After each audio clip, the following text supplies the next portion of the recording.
고요한 사찰의 풍경 소리 혹은 깊은 명상으로 이끄는 잔잔한 음악과 함께 시작합니다. 우리의 삶이 끝나면 그 후에는 무엇이 우리를 기다리고 있을까요? 이는 동서고금을 막론하고 인류가 던져온 가장 근원적인 질문일 것입니다. 특히 불교에서는 윤회, 즉 삶과 죽음이 돌고 돈다는 가르침이 수천 년간 믿음의 근간을 이루어 왔습니다. 선한 업을 쌓으면 더 나은 세상에 태어나고 악한 업을 지으면 고통스러운 세상으로 떨어진다는 인과응보의 법칙은 수많은 불자들의 삶의 지표가 되어 주었습니다. 그런데 여기 2600년의 가르침의 정면으로 질문을 던지는 한 스님이 있습니다. 그는 단호하게 말합니다. 영혼은 없고 우리가 죽은 뒤에 가는 윤회 또한 없습니다. 오늘 이 깊은 사유의 여정을 시작하기에 앞서 부처님의 가르침이 널리 퍼져 더 많은 이들의 마음에 평화를 주듯 이야기가 더 많은 분들께 닿을 수 있도록 잠시 시간을 내어 구독과 좋아요를 눌러주시면 감사하겠습니다. 여러분의 작은 실천이 지혜를 나누는 선한 영향력이 됩니다. 그렇다면 스님은 오랜 불교의 전통과 다른 주장을 하는 것일까요?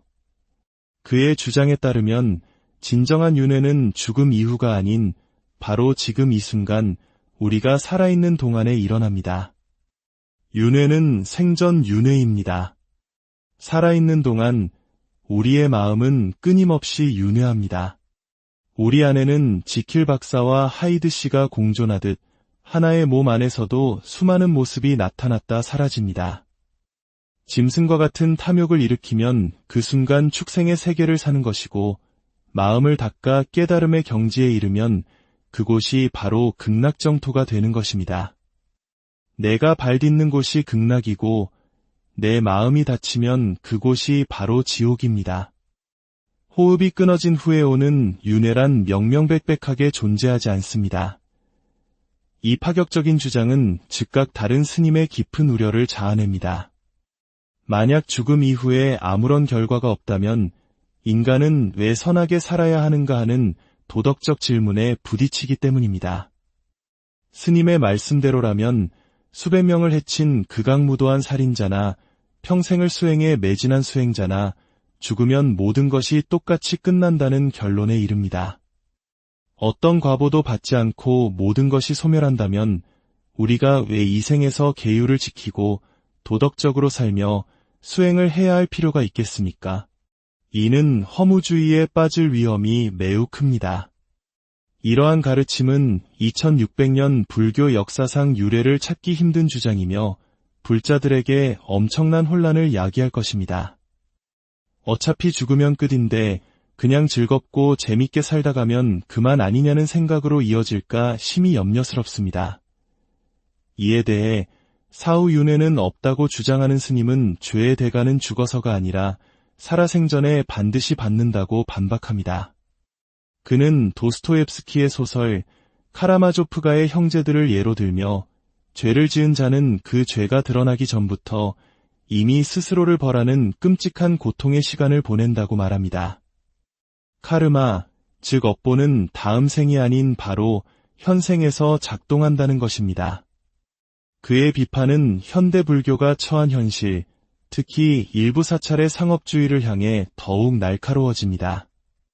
한국 불교는 오랜 기간 신앙을 상품화하여 거래해왔습니다.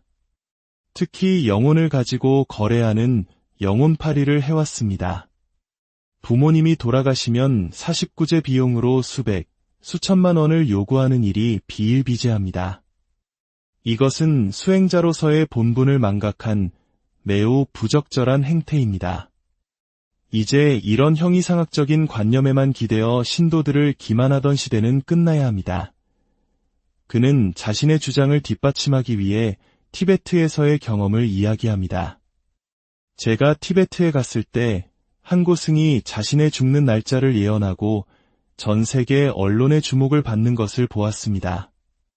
하지만 제가 직접 지켜본 진실은 충격적이었습니다. 그들은 죽음이 임박하면 스스로 음식을 끊고 물조차 마시지 않았습니다. 그렇게 인위적으로 죽음을 앞당기는 것이었습니다. 가장 오래 버틴 분이 17일이었습니다. 입술과 혓바닥이 바싹 마르고 눈이 튀어나올 정도의 고통 속에서 생을 마감했습니다. 이것이 과연 성스러운 죽음이라 할 수 있겠습니까? 더 나아가 그는 달라이 라마의 환생에 대해서도 의문을 제기합니다. 달라이 라마와 같은 위대한 존재가 몇 번이고 다시 태어날 수 있다면 왜 하필 억압받는 티베트 땅에서만 태어나는 것입니까? 중국의 권력자로 태어나 티베트 인민을 해방시킬 수도 있지 않겠습니까? 이것은 사람들을 속이는 정치적인 장치일 뿐입니다. 죽음의 세계는 시간과 공간을 초월해야 하는데 어째서 그들의 환생은 늘 티베트라는 공간에 갇혀 있습니까? 이러한 주장에 대해 전통적 입장을 고수하는 스님은 몇몇 개인의 타락한 사례가 불교의 근본 교리 자체를 부정하는 근거가 될 수는 없다고 선을 긋습니다. 또한 경전 해석에 있어서도 두 스님의 의견은 첨예하게 엇갈립니다. 사후 윤회는 없다고 주장하는 스님은 용수보살의 중론에 나오는 과거 세상에 내가 있었다고 하나 있을 수 없는 일이다 라는 구절을 인용하며 이것이 윤회가 없다는 명백한 증거라고 말합니다. 하지만 반대편 스님은 이렇게 반박합니다. 그 구절의 전체적인 맥락을 살펴보아야 합니다. 용수보살은 영원하고 불변하는 실체적 자아, 즉 아트만이 있다는 외도의 주장을 논파하기 위해 그같이 말씀하신 것입니다. 이는 불교의 핵심 사상인 무아를 설명하는 것이지 업의 흐름과 윤회 자체를 부정한 것이 아닙니다. 경전의 한 구절만 떼어내어 아전인수격으로 해석하는 것은 매우 위험합니다. 논쟁은 현대 불교학자들의 견해로까지 확장됩니다. 윤회는 없다는 스님은 이중표, 정병조 교수 등 저명한 학자들 역시 윤회 사상은 힌두이즘에서 비롯된 것이며 부처님의 본래 가르침이 아니라 불교는 본래 인간에게 영혼이 없다고 말한다고 주장했다며 자신의 견해를 뒷받침합니다. 심지어 한국 불교의 큰 어른이셨던 성철 스님의 법문에서도 마음이 열리면 윤회나 내생을 믿지 않게 된다. 마음이 열리면 영혼도 없고 윤회도 없는 것이다. 라는 내용이 나온다고 주장합니다. 이에 대해 전통적 입장의 스님은 그것은 깨달음의 궁극적인 경지에서 바라본 세계를 설명하는 것이라고 말합니다. 물론 부처님처럼 모든 번뇌와 집착, 무명에서 벗어난 분들은 더 이상 윤회의 사슬에 묵이지 않습니다. 하지만 가래와 집착, 무명을 가진 중생들은 그 원인으로 인해 결과적으로 윤회할 수밖에 없습니다. 이는 선택의 문제가 아니라 인과의 법칙입니다. 나무가 있으면 불이 타오르고 나무가 없으면 불이 꺼지는 것과 같은 이치입니다. 깨달은 자의 경지에서 윤회는 없다고 말하는 것을 모든 중생에게 적용하여 원래부터 윤회는 없다고 가르치는 것은 엄청난 오해를 낳을 수 있습니다. 그는 또한 영향력 있는 위치에 있는 수행자로서 언어 사용에 신중해야 함을 강조합니다. 스님의 말씀 한마디 한마디는 대중들에게 큰 영향력을 미칩니다.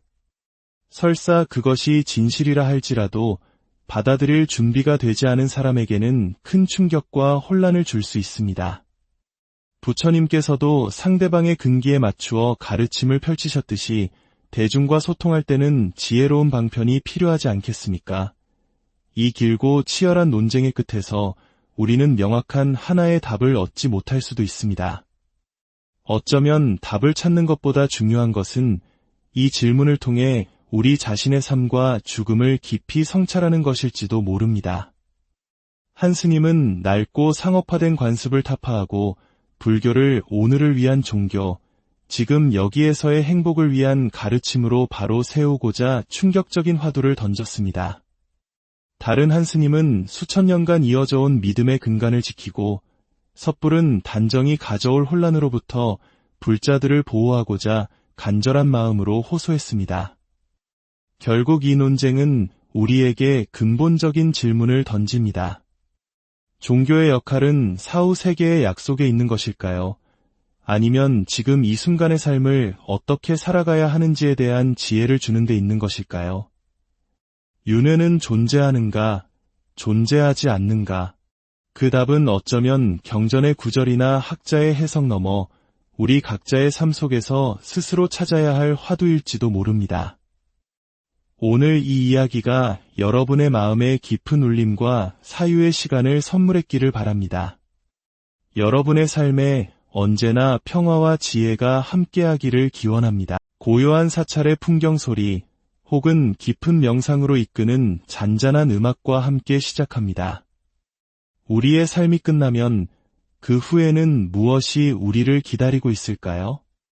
이는 동서고금을 막론하고 인류가 던져온 가장 근원적인 질문일 것입니다. 특히 불교에서는 윤회, 즉 삶과 죽음이 돌고 돈다는 가르침이 수천 년간 믿음의 근간을 이루어 왔습니다. 선한 업을 쌓으면 더 나은 세상에 태어나고 악한 업을 지으면 고통스러운 세상으로 떨어진다는 인과응보의 법칙은 수많은 불자들의 삶의 지표가 되어 주었습니다. 그런데 여기 2600년의 가르침의 정면으로 질문을 던지는 한 스님이 있습니다. 그는 단호하게 말합니다. 영혼은 없고 우리가 죽은 뒤에 가는 윤회 또한 없습니다. 오늘 이 깊은 사유의 여정을 시작하기에 앞서 부처님의 가르침이 널리 퍼져 더 많은 이들의 마음에 평화를 주듯 이야기가 더 많은 분들께 닿을 수 있도록 잠시 시간을 내어 구독과 좋아요를 눌러주시면 감사하겠습니다. 여러분의 작은 실천이 지혜를 나누는 선한 영향력이 됩니다. 그렇다면 스님은 오랜 불교의 전통과 다른 주장을 하는 것일까요? 그의 주장에 따르면 진정한 윤회는 죽음 이후가 아닌 바로 지금 이 순간 우리가 살아있는 동안에 일어납니다. 윤회는 생전 윤회입니다. 살아있는 동안 우리의 마음은 끊임없이 윤회합니다. 우리 안에는 지킬 박사와 하이드 씨가 공존하듯 하나의 몸 안에서도 수많은 모습이 나타났다 사라집니다. 짐승과 같은 탐욕을 일으키면 그 순간 축생의 세계를 사는 것이고 마음을 닦아 깨달음의 경지에 이르면 그곳이 바로 극락정토가 되는 것입니다. 내가 발딛는 곳이 극락이고 내 마음이 닫히면 그곳이 바로 지옥입니다. 호흡이 끊어진 후에 오는 윤회란 명명백백하게 존재하지 않습니다. 이 파격적인 주장은 즉각 다른 스님의 깊은 우려를 자아냅니다. 만약 죽음 이후에 아무런 결과가 없다면 인간은 왜 선하게 살아야 하는가 하는 도덕적 질문에 부딪히기 때문입니다. 스님의 말씀대로라면 수백 명을 해친 극악무도한 살인자나 평생을 수행에 매진한 수행자나 죽으면 모든 것이 똑같이 끝난다는 결론에 이릅니다. 어떤 과보도 받지 않고 모든 것이 소멸한다면 우리가 왜 이 생에서 계율을 지키고 도덕적으로 살며 수행을 해야 할 필요가 있겠습니까? 이는 허무주의에 빠질 위험이 매우 큽니다. 이러한 가르침은 2600년 불교 역사상 유래를 찾기 힘든 주장이며 불자들에게 엄청난 혼란을 야기할 것입니다. 어차피 죽으면 끝인데 그냥 즐겁고 재밌게 살다 가면 그만 아니냐는 생각으로 이어질까 심히 염려스럽습니다. 이에 대해 사후윤회는 없다고 주장하는 스님은 죄의 대가는 죽어서가 아니라 살아생전에 반드시 받는다고 반박합니다. 그는 도스토옙스키의 소설 카라마조프가의 형제들을 예로 들며 죄를 지은 자는 그 죄가 드러나기 전부터 이미 스스로를 벌하는 끔찍한 고통의 시간을 보낸다고 말합니다. 카르마, 즉 업보는 다음 생이 아닌 바로 현생에서 작동한다는 것입니다. 그의 비판은 현대 불교가 처한 현실, 특히 일부 사찰의 상업주의를 향해 더욱 날카로워집니다. 한국 불교는 오랜 기간 신앙을 상품화하여 거래해왔습니다. 특히 영혼을 가지고 거래하는 영혼팔이를 해왔습니다. 부모님이 돌아가시면 사십구제 비용으로 수백, 수천만 원을 요구하는 일이 비일비재합니다. 이것은 수행자로서의 본분을 망각한 매우 부적절한 행태입니다. 이제 이런 형이상학적인 관념에만 기대어 신도들을 기만하던 시대는 끝나야 합니다. 그는 자신의 주장을 뒷받침하기 위해 티베트에서의 경험을 이야기합니다. 제가 티베트에 갔을 때 한 고승이 자신의 죽는 날짜를 예언하고 전 세계 언론의 주목을 받는 것을 보았습니다. 하지만 제가 직접 지켜본 진실은 충격적이었습니다. 그들은 죽음이 임박하면 스스로 음식을 끊고 물조차 마시지 않았습니다. 그렇게 인위적으로 죽음을 앞당기는 것이었습니다. 가장 오래 버틴 분이 17일이었습니다. 입술과 혓바닥이 바싹 마르고 눈이 튀어나올 정도의 고통 속에서 생을 마감했습니다. 이것이 과연 성스러운 죽음이라 할 수 있겠습니까? 더 나아가 그는 달라이 라마의 환생에 대해서도 의문을 제기합니다. 달라이 라마와 같은 위대한 존재가 몇 번이고 다시 태어날 수 있다면 왜 하필 억압받는 티베트 땅에서만 태어나는 것입니까? 중국의 권력자로 태어나 티베트 인민을 해방시킬 수도 있지 않겠습니까? 이것은 사람들을 속이는 정치적인 장치일 뿐입니다.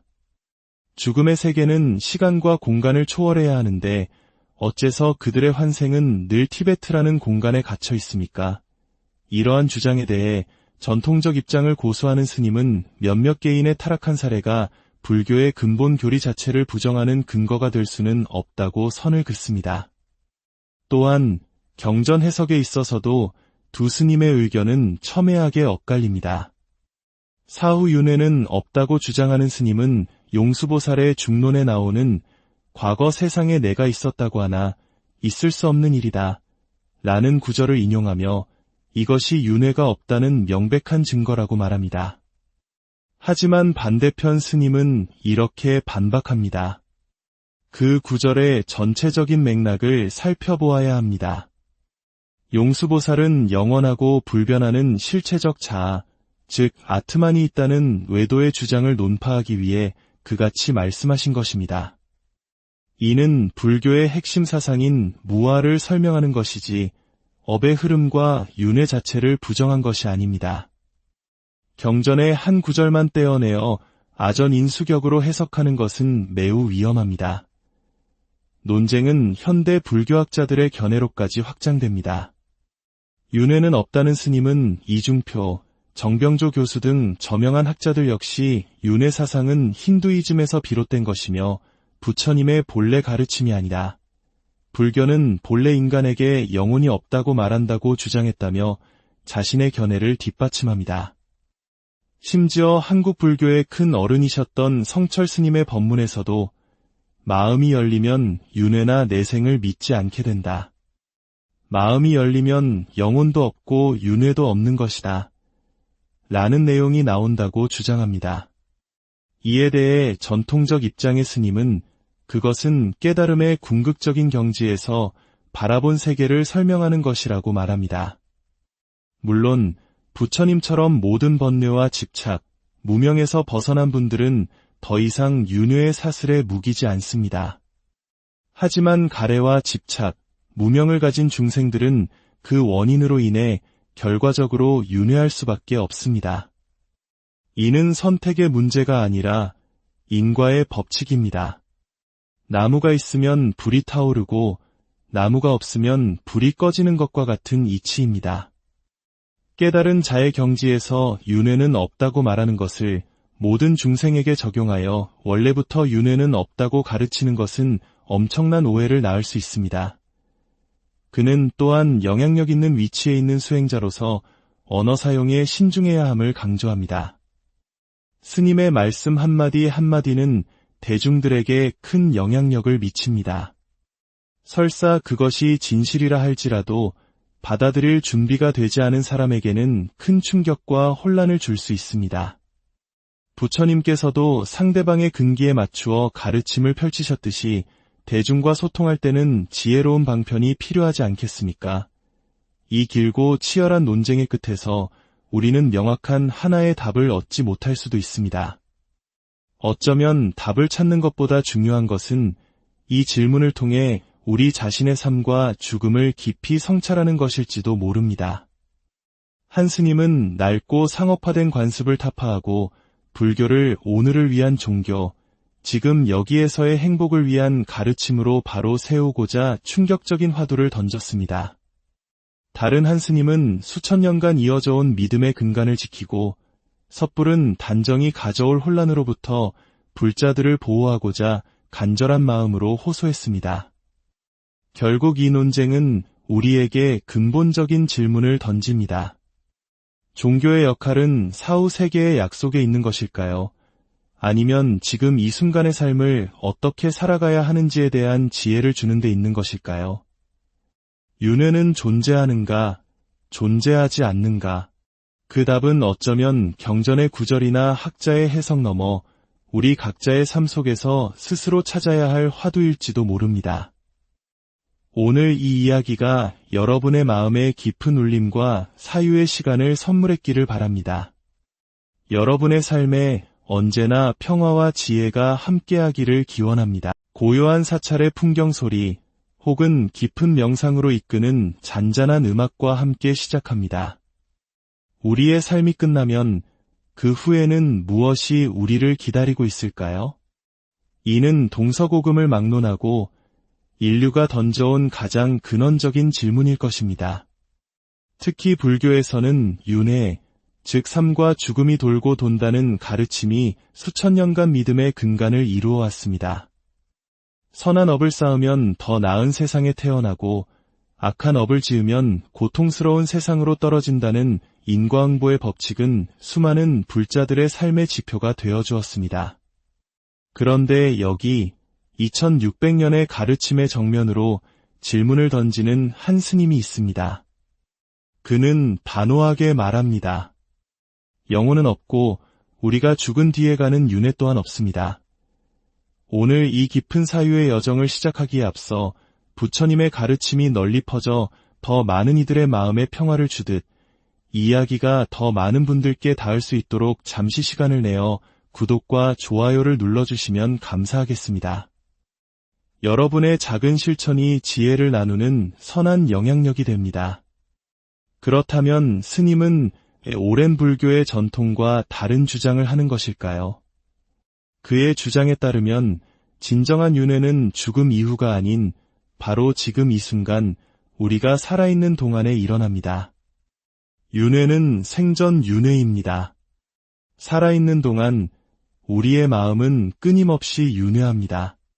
우리 안에는 지킬 박사와 하이드 씨가 공존하듯 하나의 몸 안에서도 수많은 모습이 나타났다 사라집니다.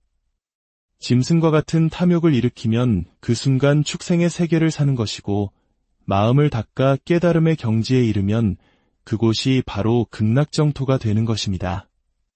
내가 발 딛는 곳이 극락이고 내 마음이 닫히면 그곳이 바로 지옥입니다. 호흡이 끊어진 후에 오는 윤회란 명명백백하게 존재하지 않습니다. 이 파격적인 주장은 즉각 다른 스님의 깊은 우려를 자아냅니다. 만약 죽음 이후에 아무런 결과가 없다면 인간은 왜 선하게 살아야 하는가 하는 도덕적 질문에 부딪히기 때문입니다. 스님의 말씀대로라면 수백 명을 해친 극악무도한 살인자나 평생을 수행에 매진한 수행자나 죽으면 모든 것이 똑같이 끝난다는 결론에 이릅니다. 어떤 과보도 받지 않고 모든 것이 소멸한다면 우리가 왜 이 생에서 계율을 지키고 도덕적으로 살며 수행을 해야 할 필요가 있겠습니까? 이는 허무주의에 빠질 위험이 매우 큽니다. 이러한 가르침은 2600년 불교 역사상 유례를 찾기 힘든 주장이며 불자들에게 엄청난 혼란을 야기할 것입니다. 어차피 죽으면 끝인데 그냥 즐겁고 재밌게 살다 가면 그만 아니냐는 생각으로 이어질까 심히 염려스럽습니다. 이에 대해 사후윤회는 없다고 주장하는 스님은 죄의 대가는 죽어서가 아니라 살아생전에 반드시 받는다고 반박합니다. 그는 도스토옙스키의 소설 카라마조프가의 형제들을 예로 들며 죄를 지은 자는 그 죄가 드러나기 전부터 이미 스스로를 벌하는 끔찍한 고통의 시간을 보낸다고 말합니다. 카르마, 즉 업보는 다음 생이 아닌 바로 현생에서 작동한다는 것입니다. 그의 비판은 현대 불교가 처한 현실, 특히 일부 사찰의 상업주의를 향해 더욱 날카로워집니다. 한국 불교는 오랜 기간 신앙을 상품화하여 거래해왔습니다. 특히 영혼을 가지고 거래하는 영혼팔이를 해왔습니다. 부모님이 돌아가시면 49제 비용으로 수백, 수천만 원을 요구하는 일이 비일비재합니다. 이것은 수행자로서의 본분을 망각한 매우 부적절한 행태입니다. 이제 이런 형이상학적인 관념에만 기대어 신도들을 기만하던 시대는 끝나야 합니다.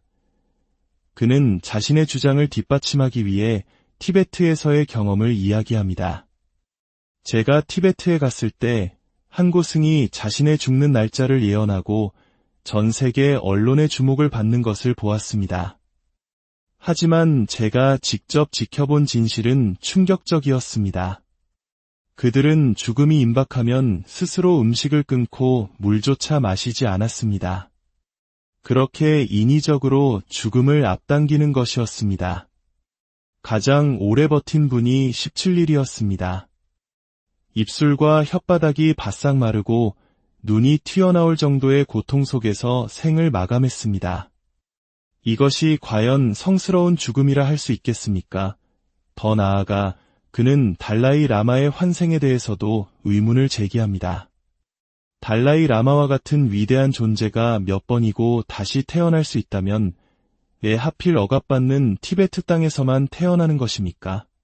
중국의 권력자로 태어나 티베트 인민을 해방시킬 수도 있지 않겠습니까? 이것은 사람들을 속이는 정치적인 장치일 뿐입니다. 죽음의 세계는 시간과 공간을 초월해야 하는데 어째서 그들의 환생은 늘 티베트라는 공간에 갇혀 있습니까? 이러한 주장에 대해 전통적 입장을 고수하는 스님은 몇몇 개인의 타락한 사례가 불교의 근본 교리 자체를 부정하는 근거가 될 수는 없다고 선을 긋습니다. 또한 경전 해석에 있어서도 두 스님의 의견은 첨예하게 엇갈립니다. 사후 윤회는 없다고 주장하는 스님은 용수보살의 중론에 나오는 과거 세상에 내가 있었다고 하나 있을 수 없는 일이다 라는 구절을 인용하며 이것이 윤회가 없다는 명백한 증거라고 말합니다. 하지만 반대편 스님은 이렇게 반박합니다.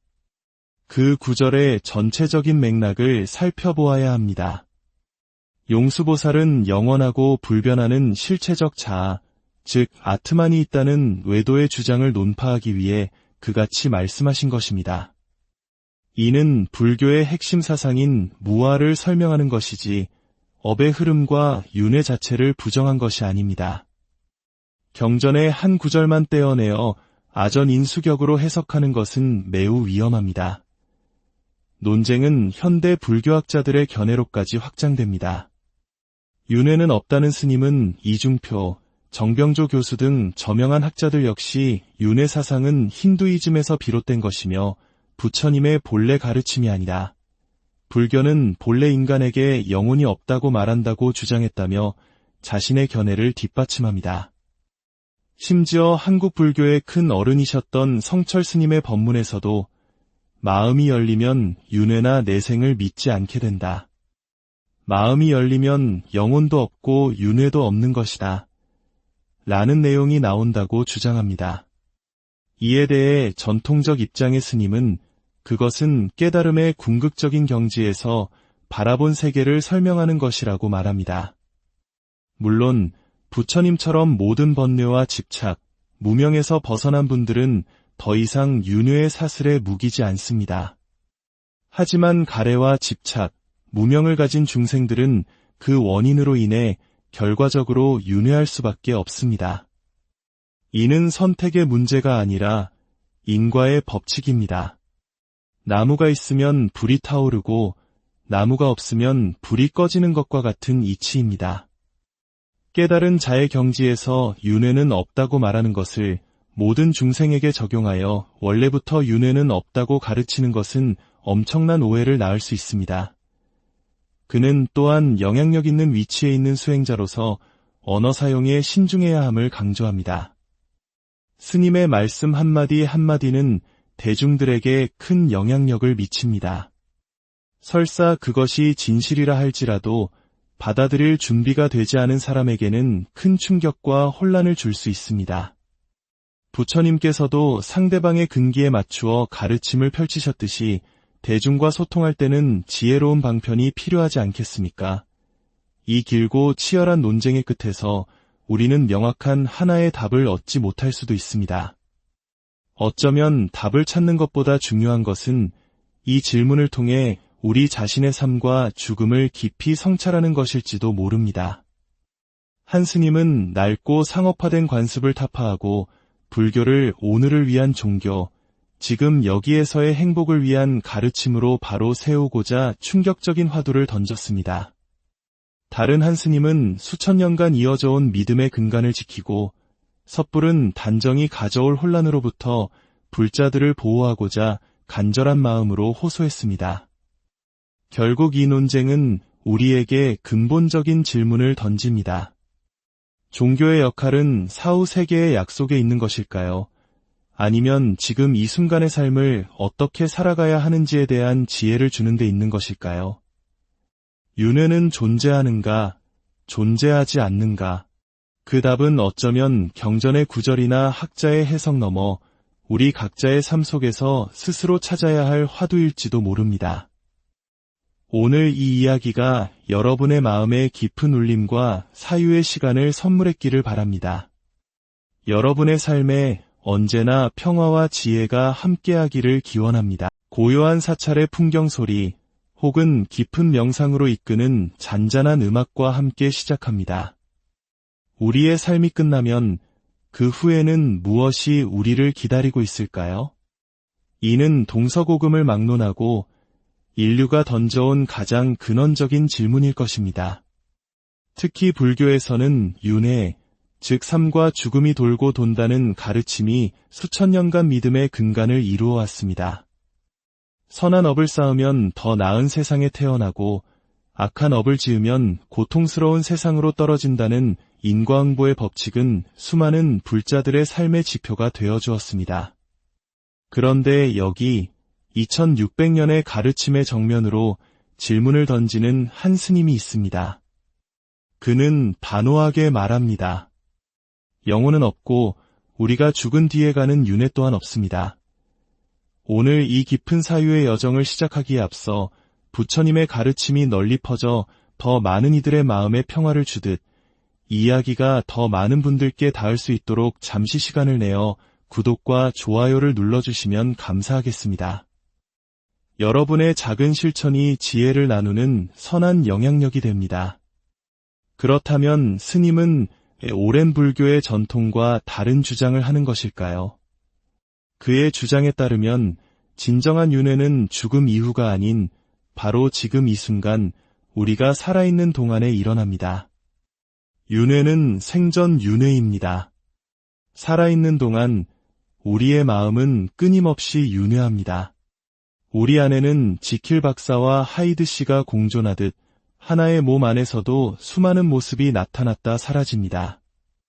짐승과 같은 탐욕을 일으키면 그 순간 축생의 세계를 사는 것이고 마음을 닦아 깨달음의 경지에 이르면 그곳이 바로 극락정토가 되는 것입니다. 내가 발 딛는 곳이 극락이고 내 마음이 닫히면 그곳이 바로 지옥입니다. 호흡이 끊어진 후에 오는 윤회란 명명백백하게 존재하지 않습니다. 이 파격적인 주장은 즉각 다른 스님의 깊은 우려를 자아냅니다. 만약 죽음 이후에 아무런 결과가 없다면 인간은 왜 선하게 살아야 하는가 하는 도덕적 질문에 부딪히기 때문입니다. 스님의 말씀대로라면 수백 명을 해친 극악무도한 살인자나 평생을 수행에 매진한 수행자나 죽으면 모든 것이 똑같이 끝난다는 결론에 이릅니다. 어떤 과보도 받지 않고 모든 것이 소멸한다면 우리가 왜 이 생에서 계율을 지키고 도덕적으로 살며 수행을 해야 할 필요가 있겠습니까? 이는 허무주의에 빠질 위험이 매우 큽니다. 이러한 가르침은 2600년 불교 역사상 유래를 찾기 힘든 주장이며 불자들에게 엄청난 혼란을 야기할 것입니다. 어차피 죽으면 끝인데 그냥 즐겁고 재밌게 살다 가면 그만 아니냐는 생각으로 이어질까 심히 염려스럽습니다. 이에 대해 사후윤회는 없다고 주장하는 스님은 죄의 대가는 죽어서가 아니라 살아생전에 반드시 받는다고 반박합니다.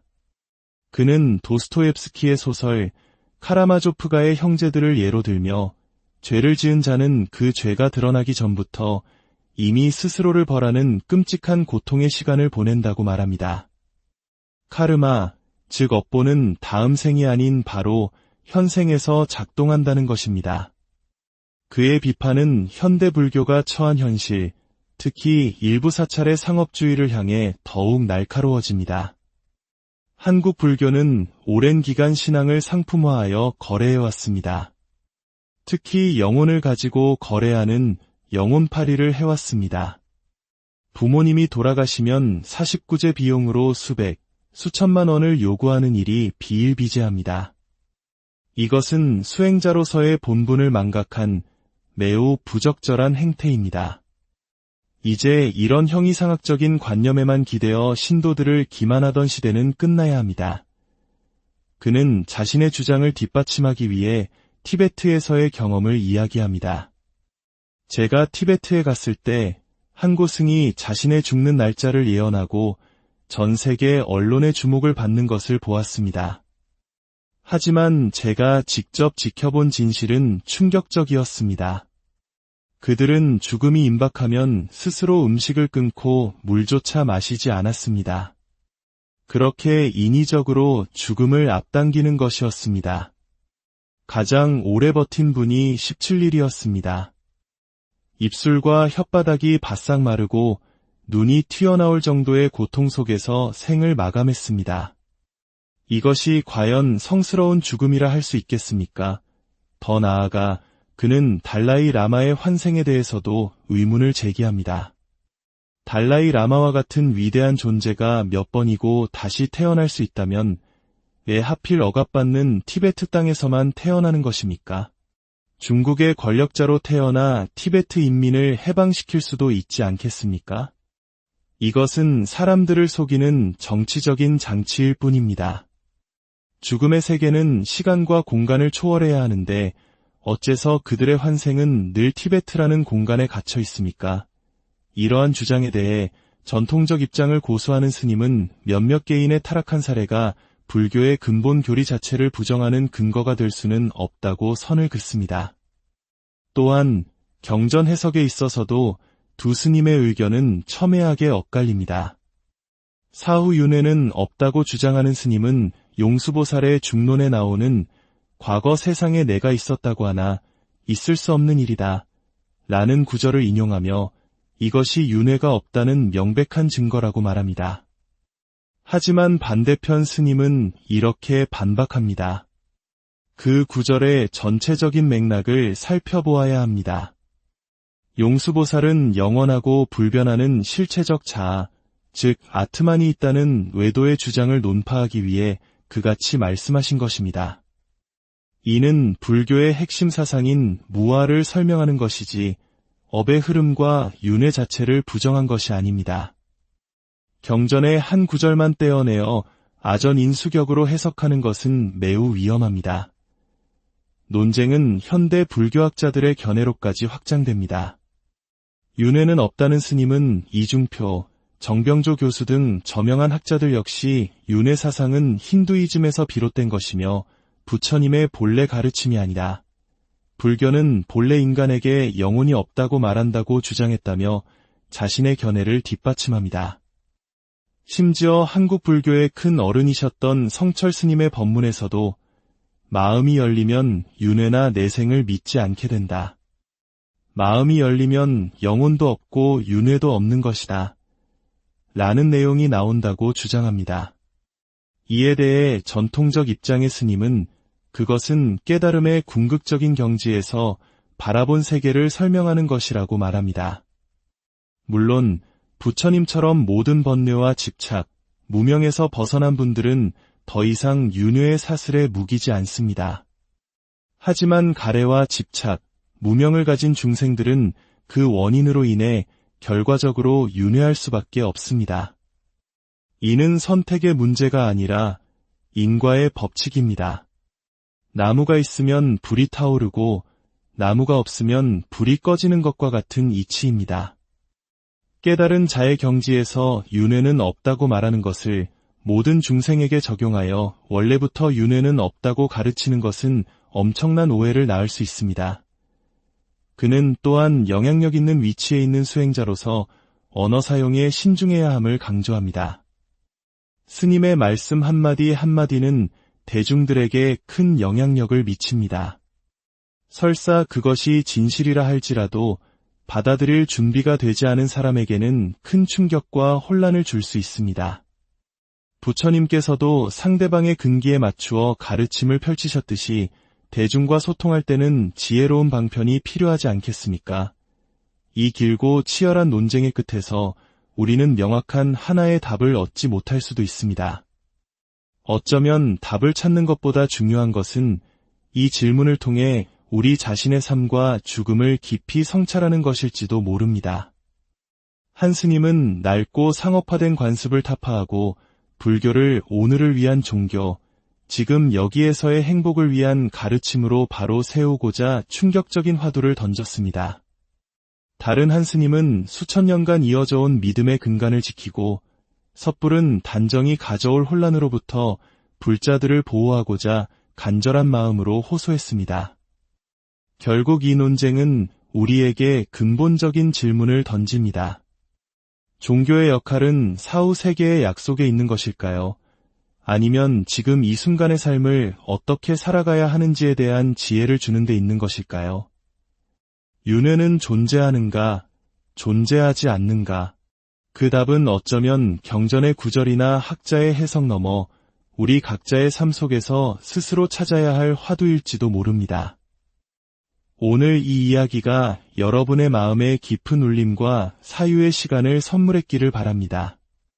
여러분의 삶에 언제나 평화와 지혜가 함께하기를 기원합니다. 고요한 사찰의 풍경소리 혹은 깊은 명상으로 이끄는 잔잔한 음악과 함께 시작합니다. 우리의 삶이 끝나면 그 후에는 무엇이 우리를 기다리고 있을까요? 이는 동서고금을 막론하고 인류가 던져온 가장 근원적인 질문일 것입니다. 특히 불교에서는 윤회, 즉 삶과 죽음이 돌고 돈다는 가르침이 수천 년간 믿음의 근간을 이루어 왔습니다. 선한 업을 쌓으면 더 나은 세상에 태어나고 악한 업을 지으면 고통스러운 세상으로 떨어진다는 인과응보의 법칙은 수많은 불자들의 삶의 지표가 되어 주었습니다. 그런데 여기 2600년의 가르침의 정면으로 질문을 던지는 한 스님이 있습니다. 그는 단호하게 말합니다. 영혼은 없고 우리가 죽은 뒤에 가는 윤회 또한 없습니다. 오늘 이 깊은 사유의 여정을 시작하기에 앞서 부처님의 가르침이 널리 퍼져 더 많은 이들의 마음에 평화를 주듯 이야기가 더 많은 분들께 닿을 수 있도록 잠시 시간을 내어 구독과 좋아요를 눌러주시면 감사하겠습니다. 여러분의 작은 실천이 지혜를 나누는 선한 영향력이 됩니다. 그렇다면 스님은 오랜 불교의 전통과 다른 주장을 하는 것일까요? 그의 주장에 따르면 진정한 윤회는 죽음 이후가 아닌 바로 지금 이 순간 우리가 살아있는 동안에 일어납니다. 윤회는 생전 윤회입니다. 살아있는 동안 우리의 마음은 끊임없이 윤회합니다. 우리 안에는 지킬 박사와 하이드 씨가 공존하듯 하나의 몸 안에서도 수많은 모습이 나타났다 사라집니다. 짐승과 같은 탐욕을 일으키면 그 순간 축생의 세계를 사는 것이고 마음을 닦아 깨달음의 경지에 이르면 그곳이 바로 극락정토가 되는 것입니다. 내가 발 딛는 곳이 극락이고 내 마음이 닫히면 그곳이 바로 지옥입니다. 호흡이 끊어진 후에 오는 윤회란 명명백백하게 존재하지 않습니다. 이 파격적인 주장은 즉각 다른 스님의 깊은 우려를 자아냅니다. 만약 죽음 이후에 아무런 결과가 없다면 인간은 왜 선하게 살아야 하는가 하는 도덕적 질문에 부딪히기 때문입니다. 스님의 말씀대로라면 수백 명을 해친 극악무도한 살인자나 평생을 수행에 매진한 수행자나 죽으면 모든 것이 똑같이 끝난다는 결론에 이릅니다. 어떤 과보도 받지 않고 모든 것이 소멸한다면 우리가 왜 이 생에서 계율을 지키고 도덕적으로 살며 수행을 해야 할 필요가 있겠습니까? 이는 허무주의에 빠질 위험이 매우 큽니다. 이러한 가르침은 2600년 불교 역사상 유래를 찾기 힘든 주장이며 불자들에게 엄청난 혼란을 야기할 것입니다. 어차피 죽으면 끝인데 그냥 즐겁고 재밌게 살다 가면 그만 아니냐는 생각으로 이어질까 심히 염려스럽습니다. 이에 대해 사후윤회는 없다고 주장하는 스님은 죄의 대가는 죽어서가 아니라 살아생전에 반드시 받는다고 반박합니다. 그는 도스토옙스키의 소설 카라마조프가의 형제들을 예로 들며 죄를 지은 자는 그 죄가 드러나기 전부터 이미 스스로를 벌하는 끔찍한 고통의 시간을 보낸다고 말합니다. 카르마, 즉 업보는 다음 생이 아닌 바로 현생에서 작동한다는 것입니다. 그의 비판은 현대 불교가 처한 현실, 특히 일부 사찰의 상업주의를 향해 더욱 날카로워집니다. 한국 불교는 오랜 기간 신앙을 상품화하여 거래해왔습니다. 특히 영혼을 가지고 거래하는 영혼팔이를 해왔습니다. 부모님이 돌아가시면 49제 비용으로 수백, 수천만 원을 요구하는 일이 비일비재합니다. 이것은 수행자로서의 본분을 망각한 매우 부적절한 행태입니다. 이제 이런 형이상학적인 관념에만 기대어 신도들을 기만하던 시대는 끝나야 합니다. 그는 자신의 주장을 뒷받침하기 위해 티베트에서의 경험을 이야기합니다. 제가 티베트에 갔을 때 한 고승이 자신의 죽는 날짜를 예언하고 전 세계 언론의 주목을 받는 것을 보았습니다. 하지만 제가 직접 지켜본 진실은 충격적이었습니다. 그들은 죽음이 임박하면 스스로 음식을 끊고 물조차 마시지 않았습니다. 그렇게 인위적으로 죽음을 앞당기는 것이었습니다. 가장 오래 버틴 분이 17일이었습니다.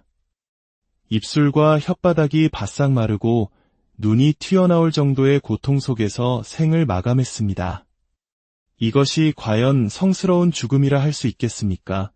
더 나아가 그는 달라이 라마의 환생에 대해서도 의문을 제기합니다. 달라이 라마와 같은 위대한 존재가 몇 번이고 다시 태어날 수 있다면 왜 하필 억압받는 티베트 땅에서만 태어나는 것입니까? 중국의 권력자로 태어나 티베트 인민을 해방시킬 수도 있지 않겠습니까? 이것은 사람들을 속이는 정치적인 장치일 뿐입니다.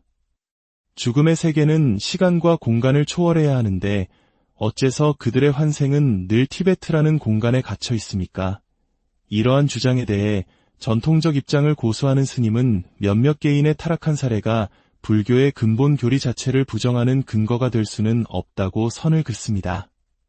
또한 경전 해석에 있어서도 두 스님의 의견은 첨예하게 엇갈립니다.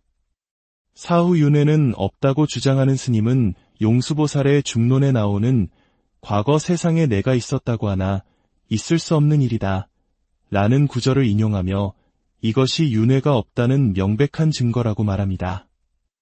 하지만 반대편 스님은 이렇게 반박합니다.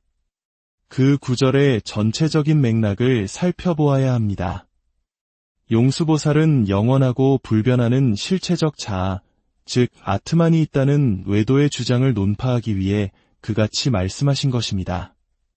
이는 불교의 핵심 사상인 무아를 설명하는 것이지 업의 흐름과 윤회 자체를 부정한 것이 아닙니다. 경전의 한 구절만 떼어내어 아전인수격으로 해석하는 것은 매우 위험합니다. 논쟁은 현대 불교학자들의 견해로까지 확장됩니다. 윤회는 없다는 스님은 이중표, 정병조 교수 등 저명한 학자들 역시 윤회 사상은 힌두이즘에서 비롯된 것이며 부처님의 본래 가르침이 아니라 불교는 본래 인간에게 영혼이 없다고 말한다고 주장했다며 자신의 견해를 뒷받침합니다. 심지어 한국 불교의 큰 어른이셨던 성철 스님의 법문에서도 마음이 열리면 윤회나 내생을 믿지 않게 된다. 마음이 열리면 영혼도 없고 윤회도 없는 것이다. 라는 내용이 나온다고 주장합니다. 이에 대해 전통적 입장의 스님은 그것은 깨달음의 궁극적인 경지에서 바라본 세계를 설명하는 것이라고 말합니다. 물론 부처님처럼 모든 번뇌와 집착, 무명에서 벗어난 분들은 더 이상 윤회의 사슬에 무기지 않습니다. 하지만 가래와 집착, 무명을 가진 중생들은 그 원인으로 인해 결과적으로 윤회할 수밖에 없습니다.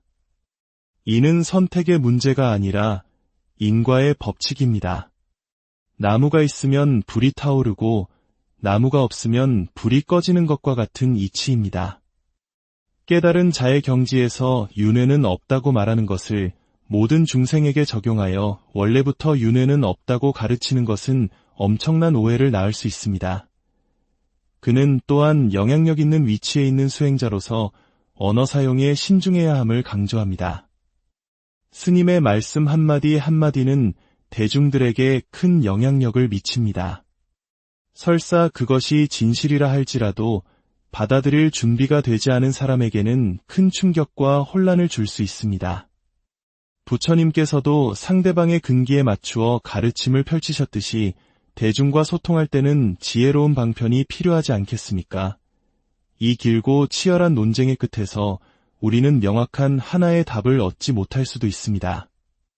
어쩌면 답을 찾는 것보다 중요한 것은 이 질문을 통해 우리 자신의 삶과 죽음을 깊이 성찰하는 것일지도 모릅니다. 한 스님은 낡고 상업화된 관습을 타파하고 불교를 오늘을 위한 종교, 지금 여기에서의 행복을 위한 가르침으로 바로 세우고자 충격적인 화두를 던졌습니다.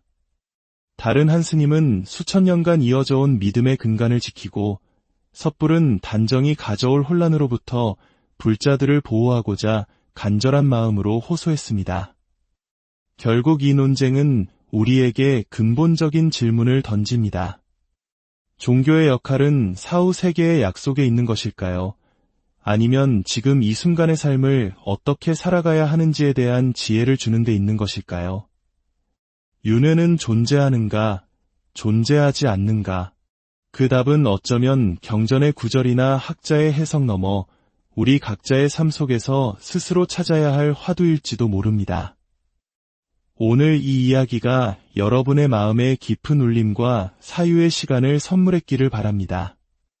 여러분의 삶에 언제나 평화와 지혜가 함께하기를 기원합니다. 고요한 사찰의 풍경소리 혹은 깊은 명상으로 이끄는 잔잔한 음악과 함께 시작합니다. 우리의 삶이 끝나면 그 후에는 무엇이 우리를 기다리고 있을까요? 이는 동서고금을 막론하고 인류가 던져온 가장 근원적인 질문일 것입니다. 특히 불교에서는 윤회, 즉 삶과 죽음이 돌고 돈다는 가르침이 수천 년간 믿음의 근간을 이루어 왔습니다. 선한 업을 쌓으면 더 나은 세상에 태어나고 악한 업을 지으면 고통스러운 세상으로 떨어진다는 인과응보의 법칙은 수많은 불자들의 삶의 지표가 되어 주었습니다. 그런데 여기 2600년의 가르침의 정면으로 질문을 던지는 한 스님이 있습니다. 그는 단호하게 말합니다. 영혼은 없고 우리가 죽은 뒤에 가는 윤회 또한 없습니다. 오늘 이 깊은 사유의 여정을 시작하기에 앞서 부처님의 가르침이 널리 퍼져 더 많은 이들의 마음에 평화를 주듯 이야기가 더 많은 분들께 닿을 수 있도록 잠시 시간을 내어 구독과 좋아요를 눌러주시면 감사하겠습니다. 여러분의 작은 실천이 지혜를 나누는 선한 영향력이 됩니다. 그렇다면 스님은 오랜 불교의 전통과 다른 주장을 하는 것일까요? 그의 주장에 따르면 진정한 윤회는 죽음 이후가 아닌 바로 지금 이 순간 우리가 살아있는 동안에 일어납니다. 윤회는 생전 윤회입니다. 살아있는 동안 우리의 마음은 끊임없이 윤회합니다. 우리 안에는 지킬 박사와 하이드 씨가 공존하듯 하나의 몸 안에서도 수많은 모습이 나타났다 사라집니다. 짐승과 같은 탐욕을 일으키면 그 순간 축생의 세계를 사는 것이고 마음을 닦아 깨달음의 경지에 이르면 그곳이 바로 극락정토가 되는 것입니다. 내가 발 딛는 곳이 극락이고 내 마음이 닫히면 그곳이 바로 지옥입니다. 호흡이 끊어진 후에 오는 윤회란 명명백백하게 존재하지 않습니다. 이 파격적인 주장은 즉각 다른 스님의 깊은 우려를 자아냅니다. 만약 죽음 이후에 아무런 결과가 없다면 인간은 왜 선하게 살아야 하는가 하는 도덕적 질문에 부딪히기 때문입니다. 스님의 말씀대로라면 수백 명을 해친 극악무도한 살인자나 평생을 수행에 매진한 수행자나 죽으면 모든 것이 똑같이 끝난다는 결론에 이릅니다. 어떤 과보도 받지 않고 모든 것이 소멸한다면 우리가 왜 이 생에서 계율을 지키고 도덕적으로 살며 수행을 해야 할 필요가 있겠습니까? 이는 허무주의에 빠질 위험이 매우 큽니다. 이러한 가르침은 2600년 불교 역사상 유래를 찾기 힘든 주장이며 불자들에게 엄청난 혼란을 야기할 것입니다. 어차피 죽으면 끝인데 그냥 즐겁고 재밌게 살다 가면 그만 아니냐는 생각으로 이어질까 심히 염려스럽습니다. 이에 대해 사후윤회는 없다고 주장하는 스님은 죄의 대가는 죽어서가 아니라 살아생전에 반드시 받는다고 반박합니다. 그는 도스토옙스키의 소설 카라마조프가의 형제들을 예로 들며 죄를 지은 자는 그 죄가 드러나기 전부터 이미 스스로를 벌하는 끔찍한 고통의 시간을 보낸다고 말합니다. 카르마, 즉 업보는 다음 생이 아닌 바로 현생에서 작동한다는 것입니다. 그의 비판은 현대 불교가 처한 현실, 특히 일부 사찰의 상업주의를 향해 더욱 날카로워집니다. 한국 불교는 오랜 기간 신앙을 상품화하여 거래해왔습니다. 특히 영혼을 가지고 거래하는 영혼팔이를 해왔습니다.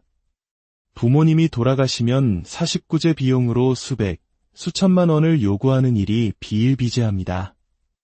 이것은 수행자로서의 본분을 망각한 매우 부적절한 행태입니다. 이제 이런 형이상학적인 관념에만 기대어 신도들을 기만하던 시대는 끝나야 합니다. 그는 자신의 주장을 뒷받침하기 위해 티베트에서의 경험을 이야기합니다. 제가 티베트에 갔을 때 한 고승이 자신의 죽는 날짜를 예언하고 전 세계 언론의 주목을 받는 것을 보았습니다. 하지만 제가 직접 지켜본 진실은 충격적이었습니다. 그들은 죽음이 임박하면 스스로 음식을 끊고 물조차 마시지 않았습니다. 그렇게 인위적으로 죽음을 앞당기는 것이었습니다.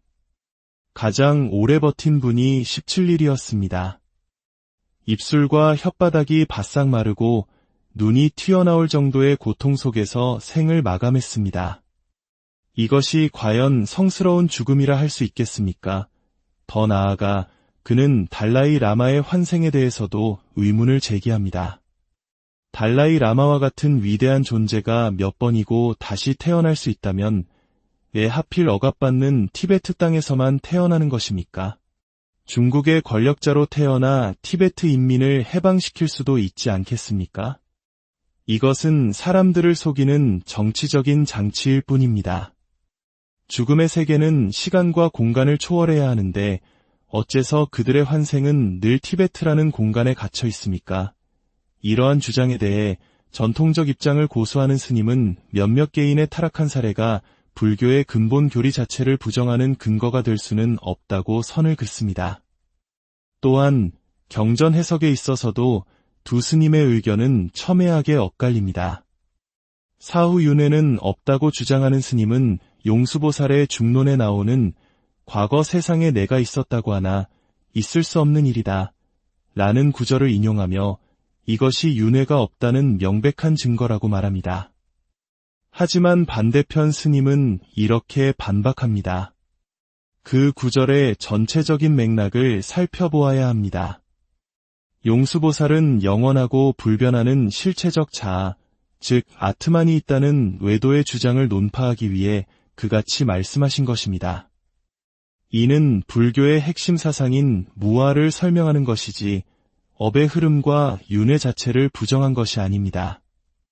경전의 한 구절만 떼어내어 아전인수격으로 해석하는 것은 매우 위험합니다. 논쟁은 현대 불교학자들의 견해로까지 확장됩니다.